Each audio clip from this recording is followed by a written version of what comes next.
భూమి మీద మనుషులకు అంత చిక్కని మిస్టరీలు చాలానే ఉన్నాయి. ఉదాహరణకు చాలా మందికి అట్లాంటిక్ మహాసముద్రంలో ఉన్న బెర్ముడా ట్రయాంగిల్ గురించి తెలిసే ఉంటుంది. దీన్ని డెవిల్స్ ట్రయాంగిల్ అని కూడా పిలుస్తారు. ఈ ప్రాంతానికి వెళ్ళిన ఏ విమానం గాని ఏ నౌక గాని బెర్ముడా ట్రయాంగిల్లో ప్రవేశించగానే అదృశ్యమైపోతాయి. తిరిగి రావడం అరుదు. ఇక్కడికి వెళ్ళిన విమానాలు, నౌకలు, అందులో ఉన్న ప్రయాణికులు ఏమైపోతారనేది ఇప్పటికీ ఓ మిస్టరీగానే మిగిలిపోయింది.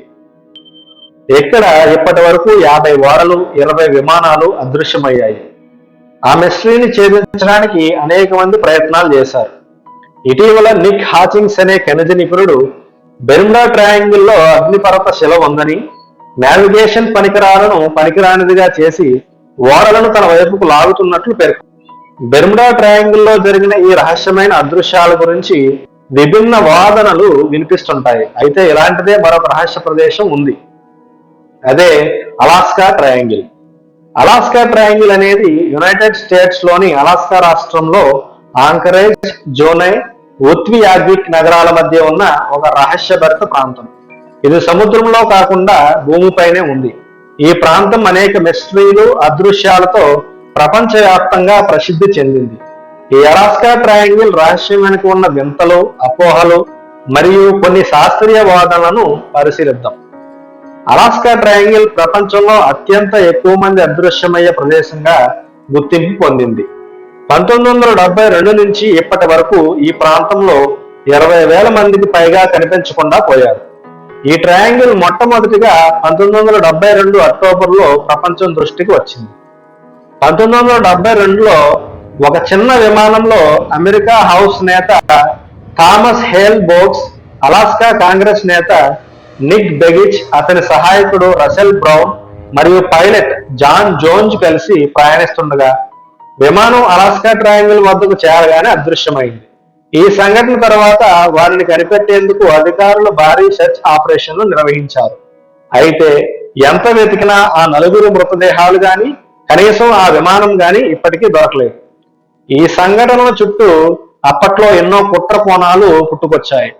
ముఖ్యంగా అమెరికా మాజీ అధ్యక్షుడు జాన్ ఎఫ్ కెన్నడీ హత్యపై విచారణ చేపట్టిన కమిషన్ లో సభ్యుడిగా ఉన్న థామస్ హేల్ బోక్స్ మృతి అనేక అనుమానాలకు తావిచ్చింది.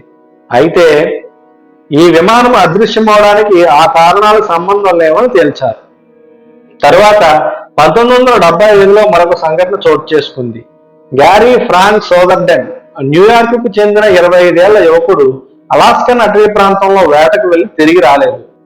దాదాపు 2 దశాబ్దాల తర్వాత ఈశాన్య అలాస్కాలోని ఫోర్క్ ఫై నది వెంబడి ఒక మనిషి పుర్రె లభించింది. డిఎన్ఏ పరీక్షలో అది గ్యారీ ఫ్రాంక్ సోదర్డేనేనని 2022లో నిర్ధారించారు. అతను ఎలుగుబంటి దాడిలో చనిపోయి ఉండవచ్చని భావించారు. అలాస్కా ట్రయాంగిల్ ప్రాంతం దట్టమైన అడవులు, భారీ పర్వత శ్రేణులు మరియు చల్లని వాతావరణంతో నిండి ఉంది.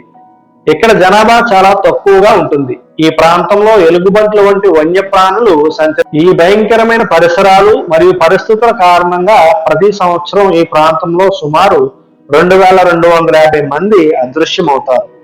అలాస్కా ట్రయాంగిల్లో యుఎఫ్ఓలను చూసినట్లు చెప్పుకునే కొంతమంది వ్యక్తుల ఇంటర్వ్యూలను డిస్కవరీ ఛానల్ డాక్యుమెంటరీలో ప్రసారం చేసింది. వారిలో వెస్ స్మిత్ కూడా ఒకరు.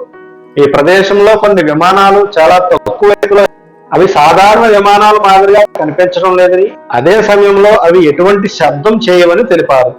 ఈ సంఘటనలన్నింటి ఆధారంగా ఇక్కడ ఏదో రహస్యం ఉందని భావిస్తున్నారు. అలాస్కా ట్రయాంగిల్లోని వింత సంఘటనలకు చాలా మంది వివిధ కారణాలను ప్రతిపాదించారు.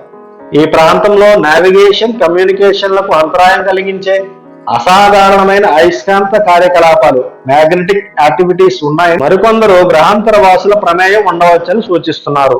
ఈ ప్రాంతంలో యుఎఫ్ఓలను గుర్తించినట్లు చెబుతున్నారు. కొంతమంది వ్యక్తులను గ్రహాంతర వాసులు తీసుకెళ్లి ఉండవచ్చని చెబుతారు. ఎందుకంటే గ్రహాంతర విమానాలు, యుఎఫ్ఓలు చుట్టుప్రక్కల ప్రాంతాల్లో తరచుగా కనిపిస్తాయి. అయితే కొంతమంది ఇది దెయ్యాల పనిని కూడా నమ్ముతారు. ఎందుకంటే ఈ ప్రదేశంలో దెయ్యాల స్వరాలు తరచుగా వినిపిస్తాయని చెబుతున్నారు. ఏది ఏమైనప్పటికీ అలాస్కా ట్రయాంగిల్ అనేది విస్తారమైన, ప్రమాదకరమైన ప్రాంతం. ఇక్కడ ప్రజలు సులభంగా తప్పిపోవచ్చు లేదా సహజ ప్రమాదాల బారిన పడవచ్చు. అలాస్కా ట్రయాంగిల్ మరియు బెర్ముడా ట్రయాంగిల్ రెండు కూడా రహస్యాలు, అపోహలు మరియు వాస్తవ సంఘటనల మేళవింపు. వీటి గురించి చెప్పబడిన కథలు, శాస్త్రీయ వివరాలు మరియు వాదనలు మనకి ఎప్పటికీ మిస్టరీగానే ఉన్నాయి. ఇవాళ వీడియో మీకు నచ్చిందని ఆశిస్తున్నాను. మీ అభిప్రాయాలను కామెంట్స్ లో తెలియచేయండి. మరిన్ని ఆసక్తికరమైన విషయాల కోసం మా ఛానల్ సబ్స్క్రైబ్ చేయండి. మరింత మంచి కంటెంట్ తీసుకురావడానికి ప్రయత్నిస్తాను. Thank you for watching.